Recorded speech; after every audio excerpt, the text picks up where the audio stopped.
Station covering all of the DMV. This is DC News Now.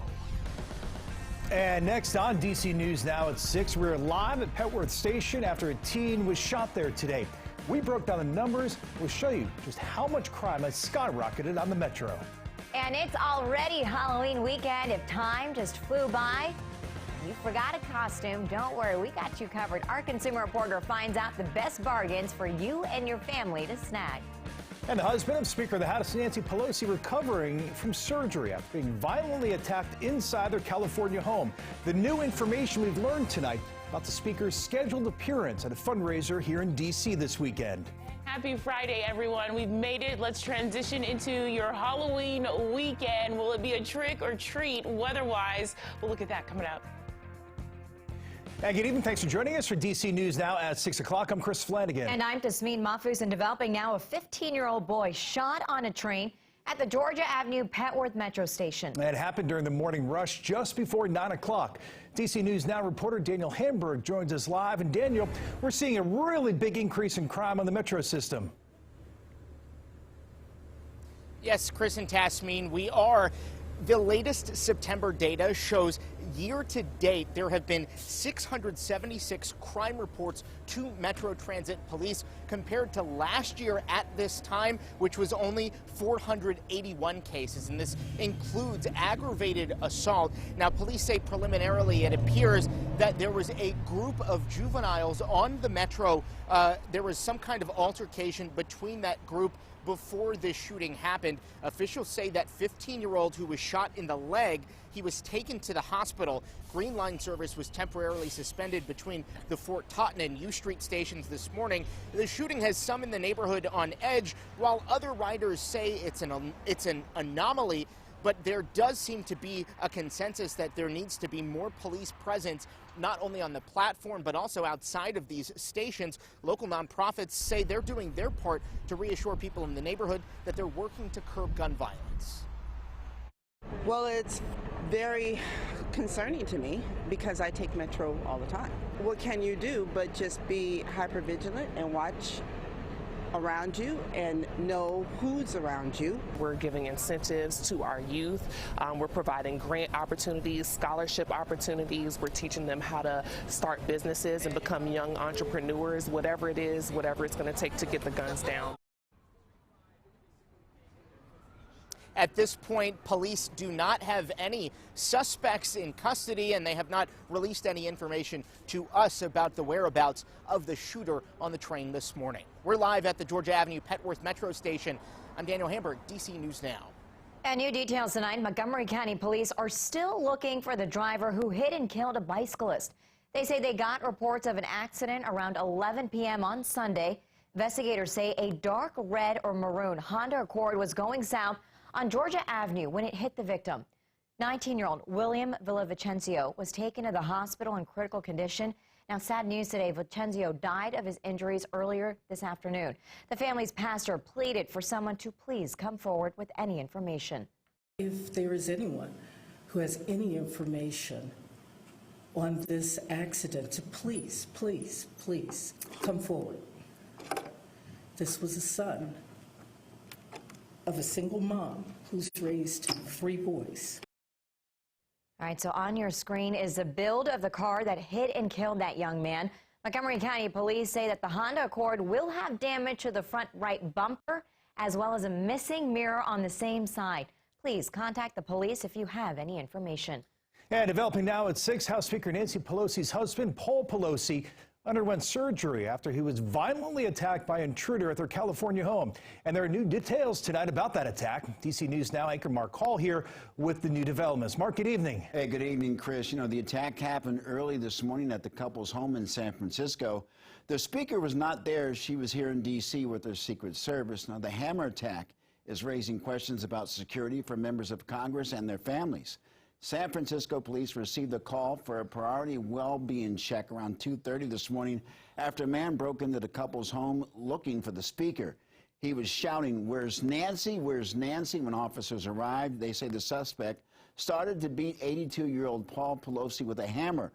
Officers immediately tackled the 42-year-old man and took him into custody. And according to the Associated Press, Paul Pelosi suffered blunt force trauma to his head and body and was being treated for bruising, severe swelling, and other injuries. Police gave an update on the investigation.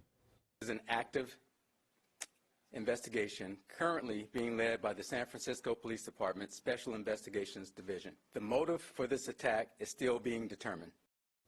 Well, the FBI and the U.S. Capitol Police also involved in the investigation. The suspect is facing several charges, including attempted homicide and assault with a deadly weapon. Paul Pelosi is expected to make a full recovery. Meanwhile, Speaker Nancy Pelosi had been scheduled to appear at a fundraising event Saturday night in D.C. for the LGBTQ group Human Rights Campaign. Well, the AP reports that the Speaker has canceled her appearance, and we'll keep you updated as we learn more information. I'm Mark Hall for DC News Now. We'll send it back to you. All right, thank you. And for your help tonight, Maryland Governor Larry Hogan announces efforts to what some are calling a potential triple-demic, when people are at risk of getting RSV, a strain of COVID-19, and also the flu. Now, the state's mitigation plan includes directing hospitals to prioritize pediatric ICU staffing. Hospitals are getting money from the state to recruit and hire more people. And the state's Critical Care Coordination Center is expanding to increase the number of hospital beds for children. That's because the state is going to keep pushing its joint COVID-19 and flu shot campaign right now. Nearly 6 out of every 10 children hospitalized for RSV in Maryland, they're just under 2 years old. And developing now some scary moments for dozens of D.C. students after their bus driver ran off the road last night. DC News Now reporter Christy Mattino went to Murch Elementary School where those students were back in class today. 48-year-old Troy Reynolds is facing multiple charges after driving a school bus off the road with 44 children inside. Fairfax County Police say his blood alcohol level was .20. That's twice the legal limit in Virginia. Police also say this was his second DWI within the past 5 to 10 years. So the big question here is, how was Reynolds able to drive these children? We're hearing from DCPS Chancellor Louis Farabee. He shared a statement to social media saying the school system will take action. A tweet reads, DCPS takes this incident very seriously, and our teams will do a thorough review of our transportation vendors to ensure that student safety is always prioritized. The students were coming back from a field trip at Cox Farms in Centerville when Reynolds drove the bus off the road and hit a rock, damaging the rim of the wheel. School staff were able to get Reynolds to pull over in a nearby parking lot. Officers say when they arrived, they smelled alcohol on Reynolds' breath. 2 additional bus drivers were also cited for not having valid commercial driver's licenses. The officers are looking at placing additional charges on the bus driver that was arrested for DWI, Reynolds, and they did place some charges, summons releasable, on the other 2 drivers. Reynolds is currently being held on no bond. Police are currently looking into whether they can potentially place more charges on Reynolds. In front of Murch Elementary, Christy Mattino, DC News Now. Well, Twitter officially has a new owner. Elon Musk has taken over the social media platform, and it cost him $44 billion. The mega deal finally finalized last night. The world's richest man immediately fired the CEO and other top executives. Musk took to the platform and said the bird has been freed. Now, it took him nearly 6 months for that deal to be completed. Experts have theories on how Musk will use the platform. Some even say that it could include lifting the ban on conservative voices. Commentators from the right will be allowed out of these like Twitter gulags, essentially, where folks are going to come out, they're going to be able to speak again. It's overdue to allow folks back onto these platforms. Experts say Musk's takeover will not impact this year's midterms. Come on over, baby. Whole lot of shaking going on. Rock and Roll Hall of Famer and pioneer Jerry Lee Lewis died this morning. Even with his controversial past, Lewis is considered a groundbreaking artist of his generation. He's most well known for his hit record, Great Balls of Fire, and Whole Lot of Shaking Going On. Lewis was 87 years old. No word on the cause of his death. And Newmarket, Maryland is cracking down on speeders. Since new traffic cameras were installed 5 days ago, the town has issued more than 1,000 speeding violations. But with such a high number of violations, the town is now faced with the challenge of how to get drivers to slow down. So in the next couple of weeks, officials plan to implement a school zone speed safety program with the hope of improving safety around Newmarket middle and high schools. All right, if you're still looking for a Halloween costume or perhaps decorations, better hurry. Time is running out. Yeah, so shoppers may be wondering where to turn to, but hey, don't worry, we got you covered. We head over to our consumer reporter, Ben Dennis. He joins us live from Falls Church, Virginia. Hey, Ben, certainly nothing scary about looking for deals.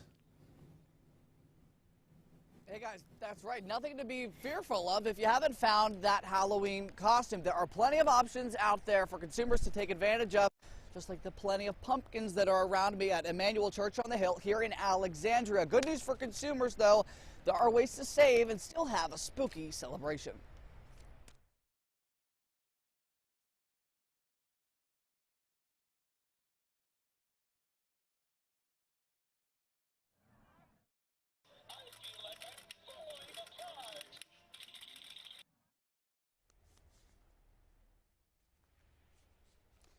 So we're having some technical difficulties there. We'll be sure to have this up online at dcnewsnow.com. But when it all comes down to it here, we're talking also about the ways to save. We're talking about promo codes if you go online, putting together, or at least getting a little crafty at Marshall's and Joann Fabric.